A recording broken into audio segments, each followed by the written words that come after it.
सितंबर का महीना था। काली अंधेरी रात थी। धीरे धीरे से हवा की लहरें ठंडी आ रही थी।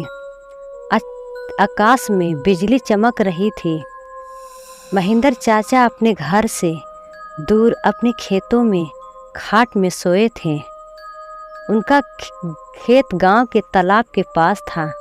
बारिश के कारण पूरा तालाब भर गया था और खेत में घास भी ज़्यादा हो गई थी। उनके कारण अंधेरे में यह सब ज़्यादा डरावना लग रहा था। उस तालाब के किनारे आम के 6-7 बड़े बड़े पेड़ थी।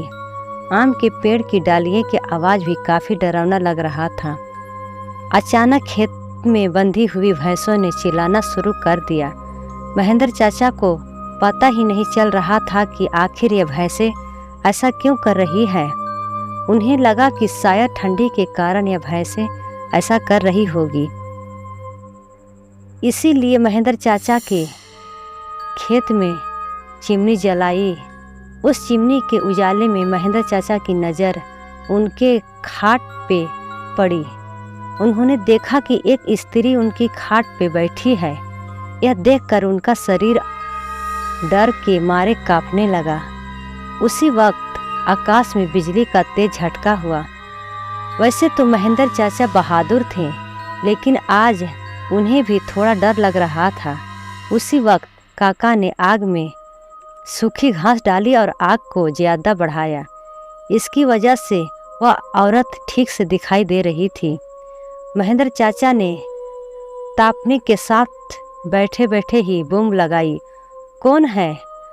पर सामने से कोई प्रतिक्रिया नहीं मिली। इसलिए काका अचंभित रह गए। उनकी समझ में कुछ नहीं आया। काका खड़े हो गए।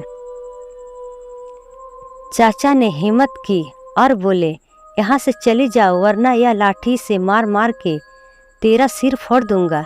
इतना ही बोलना। महेंद्र चाचा ने लाठी उठाई और उसी वक्त उस औरत ने आवाज़ उठाई, अब तू मुझे मेरे ही घर से बाहर निकालेगा?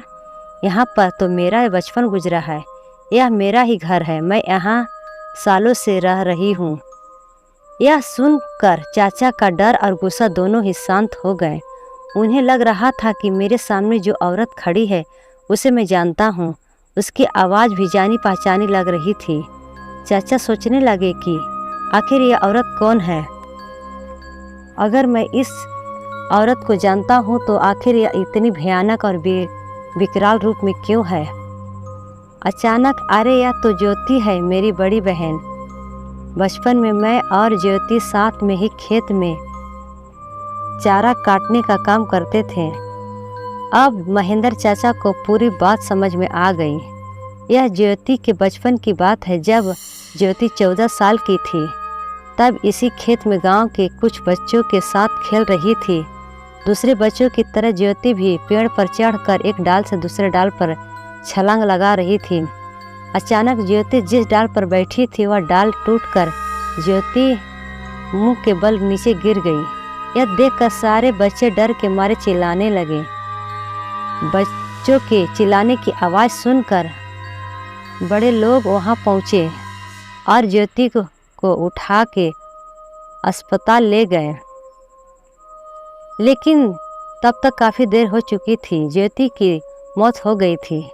महेंद्र चाचा को ये सारी बातें याद आ गई और वह सीधा ज्योति के पास जाके रोने लगे। जब यह बात गांव वालों को पता चली तो सारे गांव वाले चौंक उठे। वास्तव में यह ज्योति ही थी। गांव के एक बड़े बुजुर्ग ने कहा कि जब ज्योति मौत हुई थी तब वो एक बच्ची थी, इसीलिए उसे बालक समझ के उसे दफनाया गया था। लेकिन वास्तव में उसका अंतिम संस्कार करने की जरूरत थी। इसीलिए ज्योति की आत्मा आज तक भटक रही है। महेंद्र चाचा ने तुरंत ही ज्योति को जहाँ दफनाया था वहाँ से उसे निकाला। किसी की भी हिम्मत नहीं हो रही थी कि कोई उसे के पास भी जा सके। उसी वक्त ज्योति की आत्मा ने गांव वालों के सामने आके कहा कि हाँ, आपकी बात सही है। मैं मर चुकी हूँ। अब लोगों को मुझसे डरने की ज़रूरत नहीं है। मैं अभी भी इसी गांव की बेटी हूँ, लेकिन मैं आज दिन तक भटक रही हूँ, मुझे मुक्ति दीजिए। बाद में महेंद्र चाचा ने ज्योति के शव का अग्नि संस्कार किया और उसकी आत्मा को शांति दिलाई। आप लोगों को यह कहानी कैसी लगी कृपया कमेंट करके ज़रूर बताइएगा और चैनल को सब्सक्राइब करना मत भूलिएगा जी। शुक्रिया, धन्यवाद।